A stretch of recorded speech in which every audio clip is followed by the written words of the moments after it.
You want to So hold many on? things. You want to Yeah. hold on 1 second? Yeah. Just 1 second.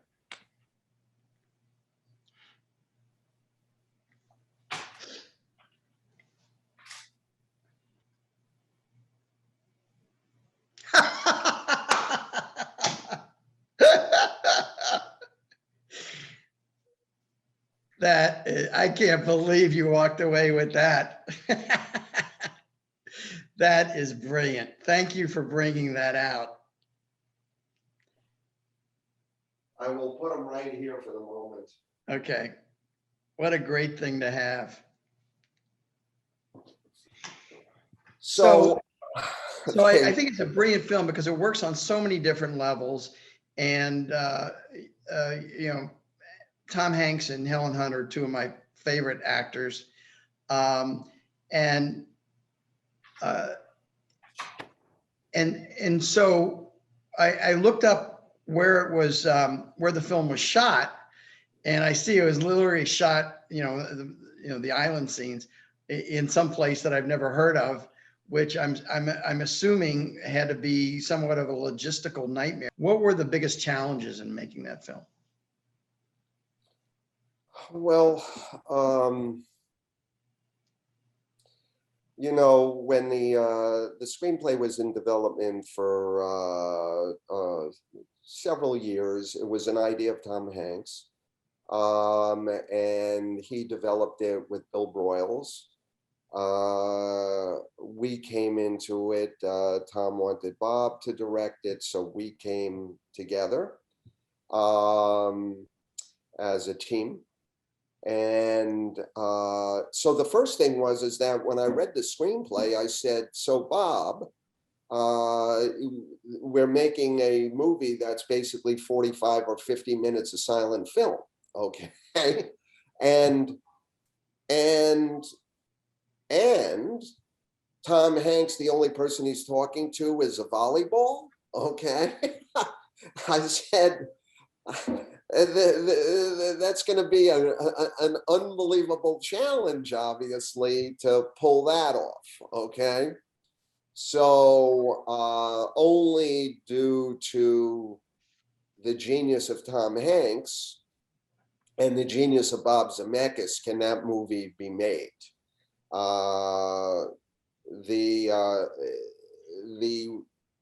The demands of an actor on Castaway to do what he did, not everybody can do that. And also when you're in the middle of, not the middle of the ocean, but you have water elements, and Tom actually surfs. But of course we had stunt people at times in the bigger waves, but he was in the waves, and we had scuba divers under there to make sure everything was okay.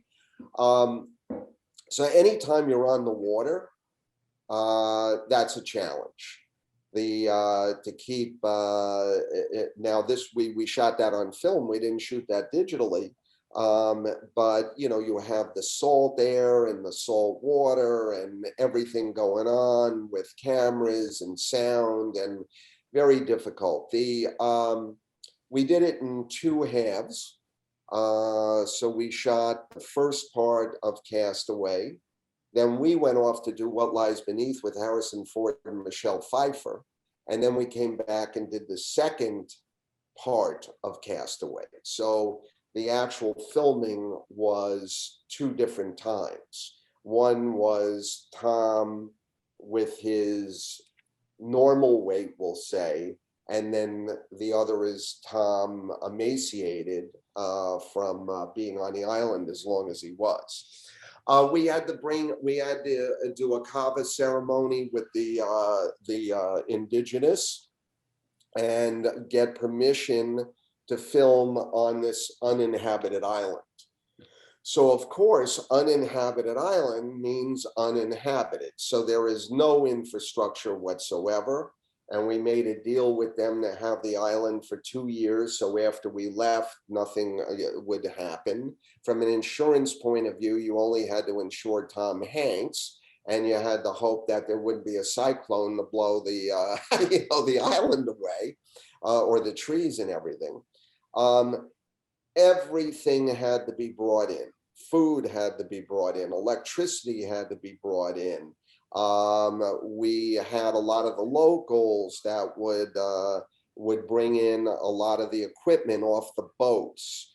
The first half of it, we were all on Nandi, and we took a boat to the island.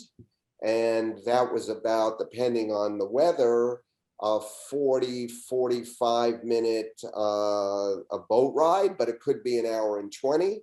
The seas could be high, so half the crew would be sick when they got there, or now leaving after working long days, now you got to take a boat back, was really very, very problematic, okay? Very, very difficult. We brought in a New Zealand crew to do all of the boat work, if you will. They were great, they were fabulous.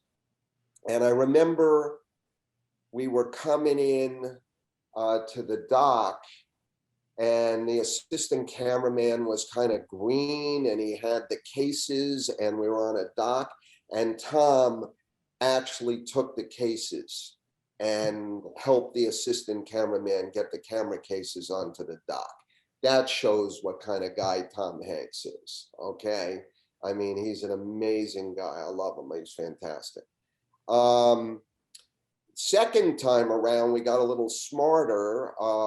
We had a cruise ship, and not a Carnival cruise ship. We had a ship that came in where all the crew was 5 minutes from the island. So we didn't waste all that time going to and from the location.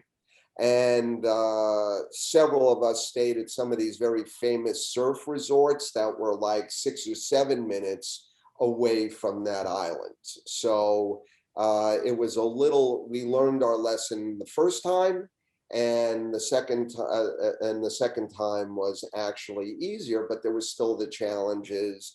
In the morning, people go on the beach, and you had those black and white snakes occasionally that are very deadly. So, you know, you had to have a wrangler for the snakes. And, you know, you think you're in Fiji and you're producing, and isn't this great? But you're working very, very long hours. Everybody was working very, very long hours. And, but being on the water is a giant, giant challenge. And being on an uninhabited island and bringing in all the infrastructure, also an amazing feat and accomplishment. It's very much like the military going into a place that's uninhabited and how they do. We had to put up our comms, we had to put up our restrooms, we had to bring the food in, we had to have you know, our medics there, you know, with their tent.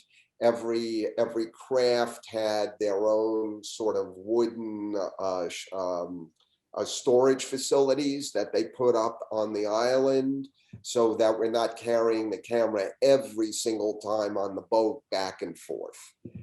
So it was a, you know, logistical nightmare for sure.